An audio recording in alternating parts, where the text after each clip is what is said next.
Welcome to Bold Talk series where creativity, leadership, ideas, innovation come together. My name is Epi Ludvik, and today I have a privilege to have a short one-on-one conversation with Abe, VP of Customer Enablement at Graylog. Abe, great seeing you. Welcome to our Bold Talk series. How are you, man? I am absolutely outstanding. Thanks for having me, Epi.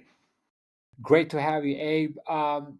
We're connected on LinkedIn. I said, let me reach out to you and have this conversation because you got some really interesting background. But also, what caught my attention was the your your avatar, your picture, your headshot with the penguin. Is that real or that's coming from AI? No, no. In a world where everyone's dressing up their headshots with AI and adding all kinds of flair to it, I decided, you know what, I'm going to make this a little bit more unique. So I flip flop between me with a 5-foot penguin or me with like a 20-foot jaguar, and that's my I love AI that. professional photo for you. That is Maybe great. one day I'll act like an adult, but not today. Which platform do you use? Honestly, I can't remember. I will. It was one that my kids pointed me to that had a lot of entertaining images in it. So Yeah. that one seemed the most LinkedIn friendly adjacent. So as much as a 5-foot penguin, 6-foot penguin, actually, I think it's the same height as me. So 6-foot penguin is appropriate. Whatever, it works. It was fun. There's a Yeah. video that goes with it. The video is almost a little bit weird. It's like a real awkward hug. It's yeah. Love to see that. Now, Abe, in conversation, you used to break into a networks for fun that made a career of it, and now you help others defend against people like your former self. What was the turning point where your motivation shifted from an offense to defense? That one's actually kind of easy. I realized I didn't like getting in trouble, and so I had the very good fortune of getting caught, let's say, poking around where I shouldn't have been, very very early on. So I got very very young, and before the stakes were high, and before the stakes were that high holistically on the internet, I was quite young. So we're talking in the '90s, and so that's when I did get caught. I did get in trouble, and I had some pretty severe ramifications. And that's when I turned around and said, "You know what? This is a lot more fun to explain to people how to prevent this and keep active and keep doing it than it is to do it and try and get in trouble." So I realized, it's probably not a sustainable lifestyle to be a criminal, at least with the skill set I had as a as a barely a teenager. And yeah, so I ended up going on from there, and so far I think I made the right choice. Usually, most days, I think I made the right choice. So Yeah, I think so too. Uh, so how do you come across working for Greylock? so took a while to get there. Um, in the earlier days, I ended up I traveled around for a little bit, and as a very young man, and then I eventually joined the Canadian military, and I did that for several years. But in there, I got into a lot more high technical. I got into some cyber warfare capacities, and enjoyed my time there. Well, there, I ended up with an opportunity to leave the military and join municipal government. And so I ended up working in the city that I lived in, which was a very big change. I was nearly a decade in the army, so that was a hanging up the boots and a very different lifestyle. But I learned an awful lot more about how life works outside of the military. I gave them my 20s. Yeah. And then from there, I spent quite a number of years as the head of IT security for the city. I've always liked mixing data, especially data and human behavior.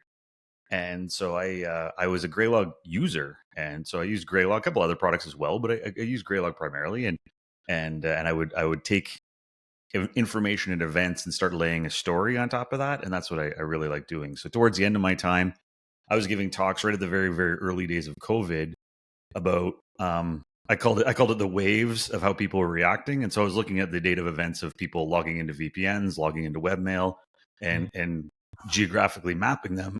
And this is at a time when all my colleagues worked in an office. We were all cubicle workers. There was no work from home. But I called it the anywhere but the office when people were first sent away. And I was looking at the geographical map where people would come. There's still a lot of people coming near the office or maybe their personal address. And then as time went on, I called it the band of going to the cottage. So a very significant number of users were now not 5 kilometers from the office where their house probably is, but now a lot of them are 100 kilometers, 200 kilometers, 500 kilometers away from the office. Remember, this is Canadian size, so 500 kilometers isn't that far. Yeah. and the Okay. and then so I called this the going to the cottage phase, and then after that I called it the going home phase, where another kind of 90 day. By the time 90 days had rolled around, we had a very significant number of users that were across the country or in other countries and had gone kind of home, whatever home was to them. And this was an entire population that worked, in City Hall and in the City Hall buildings. So that kind of mixing those events and user behavior to kind of tell a story, that's just an easy one to grab and on top of my memory. But Yeah. we did a lot of that. So Interesting. that's using Graylog, and then one day kind of like, hey, do you want to work for us? Sure. So there we are. So that was the journey of Graylog. Now, before that, did you participate in because I come from a crowdsourcing world, and Mm-hmm. we deal with a lot of these crowdsourced models, cybersecurity, preventive platforms like the Synac and the Bug Crowd. Did you ever participate in one of those bounty challenges before? Not the big, more commercial ones, but during my time in the municipality, I was part of an association where we collected a lot of people and their thoughts, and from there we actually centralized a lot of useful information. I would say that was a crowdsourced resource in the early days before we even knew what to do with it. Now I think it's a whole lot better because we're going back more than a decade, and I think they've really ironed it out now. But but back then, putting security people in the municipal space in Canada was a low number. Like there were very few. I had very few peers that were a full time security manager or director in municipal space. So I was working with a lot of IT people that were savvy. I was working with a lot of people, maybe risk management, and sort of putting our brains together. And the cities were still kind of coming out of digital transformation, so moving into security and risk in the mid 2010s was a pretty big shift. And so a lot of headspace was put together, but I would say it was a little more private crowdsource or Yeah. internal association to that industry. But I would say it was and it was incredibly effective. We did a lot of information sharing, and there were some open source projects that we used and stuff. So that was that brought a lot of that hive mind Mhm. capacity to what we were doing. Does that answer Yeah. your question? Sorry. Yeah, absolutely. And so now, with Graylog, maybe like you can probably give us a little bit of the what's the Graylog's approach, and give us some insights about that. So Graylog's approach, I guess, just overall. So Yeah. Graylog it's history going back. It's kind of a by developers for developers, or by engineers, I should say, for engineers Mhm. logging platform. That's what it was in the very beginning. And it sort of grew. It recognized that there was a business to grow there, and an industry need to grow there, and now it's become a really really solid contender for I'll say the mid enterprise, and so massive. Yes, of course, there's some stuff to do, but what it is, it's a really effective toolbox for looking at data and looking at security analytics. And so for that, it's got a lot of space in there, and that's what it's evolved into as a business over the years. And I've gotten to see the last 5 years of it growing, and in that last 5 years, it's come leaps and bounds. And once upon a time, it looked fairly, for lack of a better term, it looked really open source, and it was a lot of well thought engineering, and that well thought engineering is still in the DNA. But what you can tell now, you can definitely tell it's a very polished enterprise product, and it's come a long way on the analytics and especially the security and the security investigation side. So there's a lot of really thoughtful engineering there, and most of that comes from the early days of we want to solve problems. Like nobody's here to do anything but solve the problems, and that's still a huge part of the culture, and why we're all there and why we love it. Nice. Now, the cybersecurity can feel cold or maybe overly technical for a lot of people. How do you help customers see Graylog not just as a tool, but something that as a partner that is aligned with in their mission? There's a lot of ways. And one of the ways I think is I always like to inject human where there's not always human being injected. And I don't mean that like in today's crazy world of AI, there's a lot of places to find that. But I know from my experience in IT and in enterprise IT and in security, whenever I took onboarding training with a new vendor or whenever I took certifications, I remembered things. I remembered the core pieces of information way better by just having an animated human tell it to me. So when you have the one person that says, and the critical path to success is, and you're falling asleep, versus someone that's just like, and this is the critical path to success, and remembering stuff like that it's just a little more interesting to do that.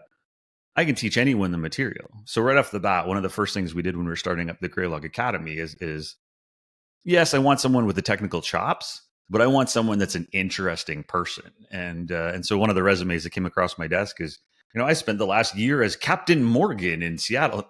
Fantastic, you're my guy. And so absolute crowd pleaser, and to this day he's my head of training. And so that's the kind of stuff that really sticks. It's a really animated, it's entertaining, and that's just from your first interaction with Graylog's technical material. And likewise, there's a lot of personality in the stuff that we write. Some of it's a little bit cheeky, some of it's funny, and I've never really let that go. I don't want it to ever go away on my teams, and so that's one of the things I think that really helps keep it alive in the security world. Yeah, it's in the end, it's all about attitude, right? So how do Mm-hmm. you approach? For some people, life is miserable. For some people, it is exciting every single day. The choices that you make in life, right? It's so important. My friend says always like, you are the sum of the choices you made so far, and so you need to make sure that for me, it's about do not allow negativity near you, right?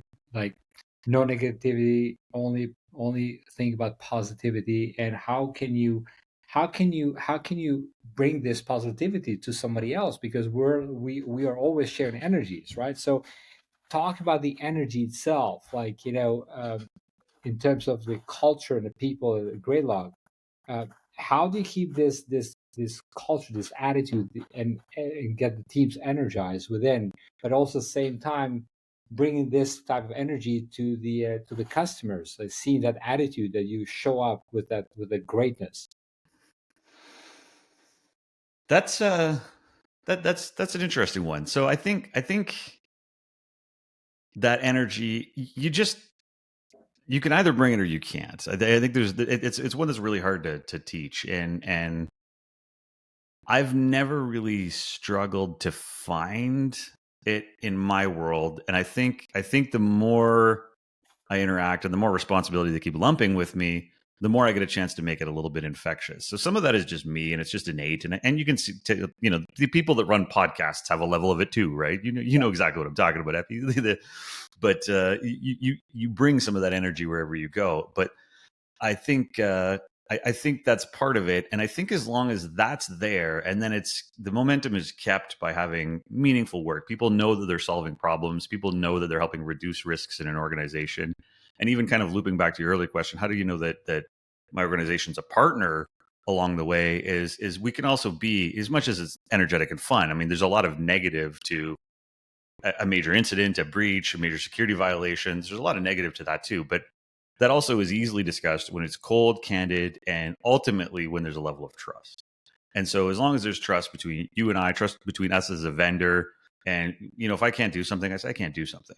And if I can do something, now you know that I can because I said it, and you trust me not to go the other way.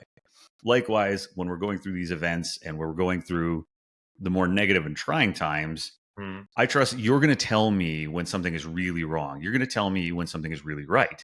You're going to tell me when we're missing the mark. We're a lot less likely to have a misalignment. And I don't think anything de-energizes faster than the work you're doing not meeting or going towards a goal. Right? Nothing is worse than digging a hole and refilling the hole. I told you I spent time in the army. So dig the hole, fill the hole, get on the bus, get off the bus. And that's a fantastic way to completely erode everything. And so as long as you have a level of meaning that will sustain the energy that the people around you can bring, and that partnership and all that. When you wrap trust in that, trust in your vendor, trust in your partner, trust that I'm going to do what I say I'm going to do, trust that you're going to hold up your end of the bargain. So even, when it comes to installing the software, here's the terms, here's the requirement. Don't install this on a potato and then ask me to support it. Go put it up there. I'll help you, and we can carry on from there. Now there's a partnership level, and I think that's what sustains that energy along the way. Yeah, very well said. Thank you. Now, with threats evolving, and I don't know where I read this. It was a very credible source where the top, what keeps CEOs awake at night, and the top three was the cybersecurity threat. You've seen a lot of things through your journey. What are you most excited or concerned about in the next wave of cybersecurity? I think with so much of the A being injected these days of AI, which is artificial, I think there are some places where that's really going to stand out, and that's really going to help people in their day to day. But the more advanced you go through different maturities along the way, the more you're kind of injecting a little bit of, artificial. It's right there in the name. And if you're a little bit off, and then you build a foundation that's a little bit off all the way along, I think we're going to find some places where it's not as good. So there's places where it's going to make a huge, amazing impact. But as we start, coming back down the other side of the hype cycle, I think we're going to find some places that leveled out that maybe we need a little more accuracy than what we had before. And I think what it's going to really do is highlight the necessity for basically measurable, impactful programs. And so when a CEO is trying to say, "Hey, I'm one of the things that keeps me up at night is cybersecurity risk." Okay, what is your game plan to manage the risk of that cybersecurity? What are your fundamentals? Okay, you're going to follow XYZ program. I'm not going to tout any individual one, but there's many out there. You're going to follow this program. You're going to be a maturity level of 3 pineapples or however it's measured. And over the year, I'm going to maintain between 3 and 4 pineapples, so I know this is what I've got to do. And now for my stakeholders, do we agree this is the program? Yep. Do we agree this is the maintenance level? Yep. Great. We're not burning out engineers. We're not burning out analysts. We've agreed on this. We're not reaching for huge amounts of excess dollars. When there is a breach, here's our breach and our action plan. And I think what's going to really happen is there's going to be a lot of sort of shift back to the real human capacity thinking that we have to do, and say, here's my program, here's how I'm going to grow with it, here's the decision I'm going to make. AI is going to facilitate a whole lot of other things, but I think it's going to really shake out that we have to have the fundamentals done well. And that's probably the part that I'm looking forward to the most. And I think if we step right back out of security and look at it for a very similar example, find someone today that drives without the GPS, or that is capable of driving in a new city without their GPS. Very heavily reliant on it, right? And so the moment you don't have it on you, now you're really back to fundamentals. It's not like an innate decision. It's kind of like, my hotel's there and I've got no service on Google Maps right now. How am I going to get there? You don't just stop the car and get out and walk away. Like, I mean, maybe, but no, you kind of fundamentally navigate with, okay, that direction, or I need to go closer to the ocean. Yeah. And really put your fundamentals in place. And I think that's kind of the shift that we're going to see a little bit. And I'm looking forward to it. I'm here for it. Yeah. Talk about GPS. I was just in Rome a few days ago with my wife, and we were walking, and I said, you know what? I don't want to use a GPS. I want to get lost in Rome, And Mm-hmm. sometimes it feels good to get lost, but not get lost driving and just going around trying to get to the destination, right? So it's amazing. Lost casual on a vacation is great. Lost when it's like I have to be on stage to give a keynote in 42 minutes. No, that's a different lost and a different pressure. But 100%. And like I still remember, like, those days where you have to pull up the map, right? And then look like where you need to go, right? And mm-hmm. did you miss an exit or not, right? So those days are completely gone. But now when you look at the on the cybersecurity front, where do you see the biggest threat we're seeing? We're not talking about just technology itself, but where do you see the biggest threat in a world that the world is right now that we're going to see in a cybersecurity? That's I almost feel like I'm not 100% qualified to answer that one, and the reason being, I deal with a lot of different. So I'm on the customer side now, right? Like I haven't broken into networks. It's been weeks. No, I mean it's been many years, and so I haven't. I I know what some of my biggest customers are really scared about, and I think honestly, it boils down mostly to the unknown. We're seeing a lot of convergence of hype cycles. We're seeing a lot of convergence in the security business space right now. A lot of the biggest players are merging, folding up M&As, and so there's a lot of movement there. And I think what security does and means as an industry is going to go through a lot of change, Hmm. and it's a lot of people that don't like unknown, and so that's generally what security is. I don't, it's comparing what's really happening to what's authorized to happen. And so that's the end of the, if I were to boil down the entire industry to 7 words. um and I think that unknown is going to be probably one of the most scary. We don't know how much technology threat. Something like AI can make things really, really polymorphic. Polymorphic is hard to detect. So, in other words, something like a virus that can change itself, let's say, and so, or a threat, or a vulnerability, or a hacking tool that can change itself.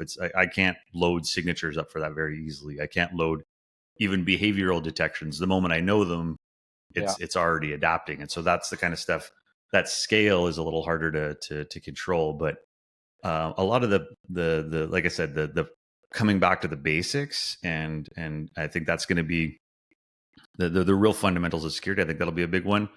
But as far as like the scary stuff, what's going to really keep people up at night, I truly believe we're walking backwards from that a little bit as an industry, and not trying to rule by fear like we did for most of the 2000s. And you're seeing a lot less security photos with hackers and hoodies and ones and zeros. Don't get me wrong; those days were fun, but they're terrible marketing, and they're not that great for the industry. It's hard to have a conversation about risk and risk management and measurable programs when you're picturing glasses and a hoodie and ones and zeros and hacker gloves. So that's like I said, those days were fun, but I'm kind of glad they're behind. And as far as the biggest and scariest threats, I think it's the unknown. We don't know, and I don't think it's that scary anymore. I think we can do a pretty good job embrace of embrace sorry. the unknown, the way how I say it, right? And just go about and do things that is the right thing to do.